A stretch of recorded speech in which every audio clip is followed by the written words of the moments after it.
Precisamos estar com a nossa vida pautada na palavra. Hoje aqui a nossa amiga que esteve no acidente, vem aqui, Beatriz, por favor, em nome de Jesus. Essa aqui é a nossa amiga que teve o livramento lá naquela escola. Vamos aplaudir a Jesus por esse livramento, né? Quero conversar um pouquinho com ela. Vem aqui, querida. Fica aqui de frente, que aí a câmera pega você ali. Tudo bem, filha? Fala o microfone. Tudo. Boa noite. Boa noite. Tinha falado contigo ali. Aí antes aqui do culto, né? O pastor Jaime já te atendeu. Você tá bem? Tô bem. Tranquilo, né? Nós fomos fazer, eu e a tia Jusilene e o Gabriel Massa, né? O meu auxiliar aqui. Nós fomos fazer a visita na casa dela. Até com algumas pessoas lá da região de Suzano, o líder regional.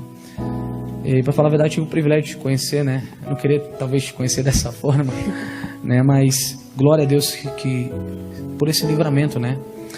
E tu relatava, né? Tudo como aconteceu, né? Desde a hora que você viu aquela cena, né? Talvez aqueles que estão acompanhando em casa ainda, né? Não tem noção, vem aqui um pouquinho aqui. Não tem a noção ainda da dimensão de como foi aquele ambiente, sabe? Eu não quero aqui fazer com que você venha ficar constrangida, mas a forma como aconteceu o livramento, seria legal você contar para que essa galera, essa geração, venha entender de verdade que mesmo a gente sendo jovem, nós podemos servir a um Deus verdadeiro, que guarda, que cuida de nós de verdade. Você poderia contar como foi? Conto sim. Então, eu estava no recreio, sentada com a minha amiga, e a gente estava conversando de coisas normais da vida, e aí a gente escutou os tiros lá na coordenação. E aí, assim que a gente escutou, eu olhei para ela, e a gente achou que fosse bombinhas lá de fora da escola, mas não era, porque todo mundo veio correndo na nossa direção.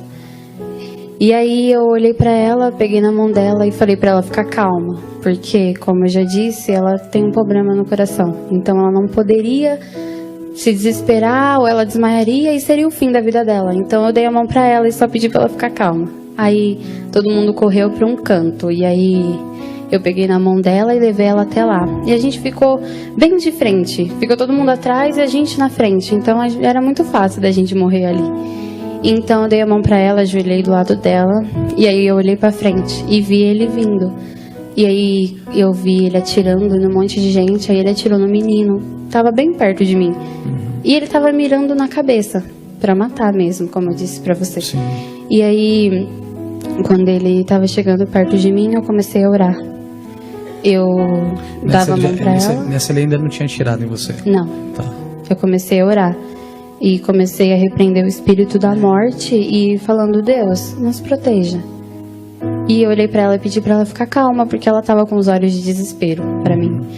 Então, aí ele chegou bem na minha frente. Aí eu olhei pra ele e ele deu um tiro através de mim. Pegou, né? Seu braço primeiro aqui? Foi esse aqui? Esse aqui que tá de raspão, certo? Sim, esse aqui que tá de raspão. Bateu em mim e foi diretamente nela. E aí eu sabia que ele ia atirar de novo pra acertar a cabeça, porque ele queria matar, não queria apenas machucar. Então, assim que ele mirou de novo, eu briguei com ele. Eu dei um grito, tipo, Letícia, porque eu vi ela caindo na minha frente, que acertou aqui, depois eu fui na casa dela, aqui, e que saiu aqui. Pra ver como foi. Se fosse, o médico disse, se fosse mais um pouquinho aqui, teria perfurado e talvez ela não estaria mais viva. Graças a Deus tá viva. E depois? E depois ele veio e foi mirando. E aí eu falei pra ele parar com aquilo. E aí eu entrei na frente dela. E aí ele atirou em mim. Tirou mais uma vez, que ele pegou aqui. Sim. Licença, aqui no braço dela. No seu braço, né? Sim. Segundo tiro. Pegou aqui e saiu aqui. Aí eu continuei brigando com ele porque eu não senti nada. Eu nem imaginava que tinha sido machucado. Né? Não tinha nem como. Na hora da agitação, adrenalina, não senti nada. Certo.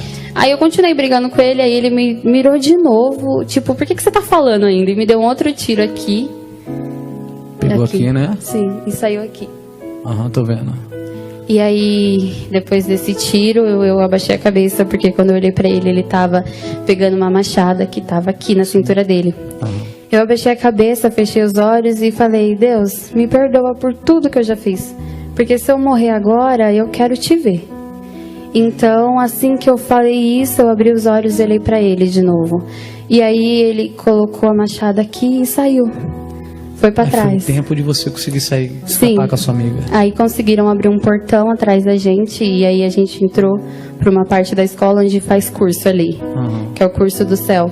E aí a gente entrou ali, ficamos dentro de uma sala. Aí eu tava toda sangrando, o pessoal assustada, porque não tava entendendo por que eu tava tão normal se eu tinha levado 2 tiros. Então, eu peguei uma blusa minha, amarrei aqui pra estampar o sangue. E aí eu fiquei segurando a porta, porque ele veio atrás da gente. E ficou chutando a porta pra abrir, pra matar a gente, né? E aí o pessoal começou a gritar, mas a gente foi acalmando junto com uma professora que tava na porta segurando as cadeiras, junto comigo e um aluno, porque o resto tava tudo paralisado. Tipo, não tinha reação. Aí depois disso, que ele chutou a porta, a gente escutou 2 tiros, que aí, de acordo com a TV, foi a hora que ele matou o amigo dele e matou ele. Sim. E aí o pessoal começou a gritar porque achou que tinha matado uns professores, mas não era. E aí bateram na porta, falando que era a polícia, mas a gente não abriu, porque não sabia se era a polícia, poderia ser ele. Aí depois apareceu ela com um chapeuzinho, que era uma você identificou, viu, policial. Aí eu vi que era uma policial. Aí abriram, conseguiram sair. Aí abrimos e a gente conseguiu sair. Na hora que ela correria ali, foi... Na correria foi terrível, porque a gente viu tudo no chão, eles mesmo, um monte de pessoas, as pessoas desesperadas, correndo, outras chorando, outras... E a sua amiga tá bem agora? Ela tá bem, fui ver ela ontem. Depois tá dessa bem. daí, ela tem que se entregar mesmo pra Jesus, né? Com certeza, ela já é de Deus. Amém, glória a Deus. E o que eu achei interessante também, né? Lá quando nós fomos fazer a visita pra ti lá, depois chegou uma equipe lá de reportagem, né? Sim. E pediram autorização, né? Para fazer toda a reportagem lá. E fizeram toda a entrevista contigo, com seus pais, né? Enfim.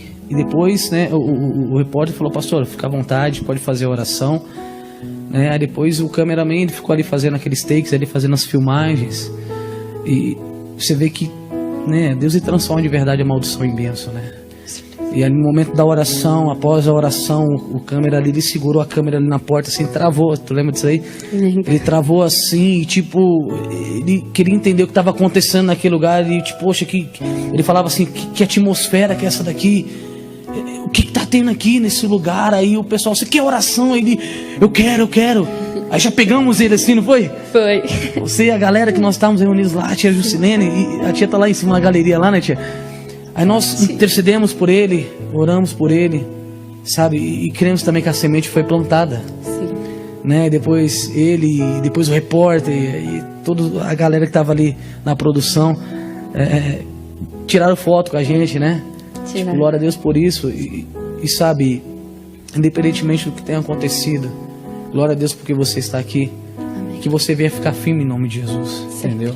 Deus, ele guardou você, naquele momento você orou, Deus também guardou a vida da sua amiga. E que você não venha se desviar do caminho. Amém? Para que não venha suceder algo pior. Mas eu tenho certeza que a sua vida será um grande testemunho. Já está sendo, né, pessoal? Um grande testemunho, porque foi um grande livramento que Deus te deu. E que você venha ser usada nessa geração. Sabe? De verdade, eu não tenho vergonha de falar do amor de Deus.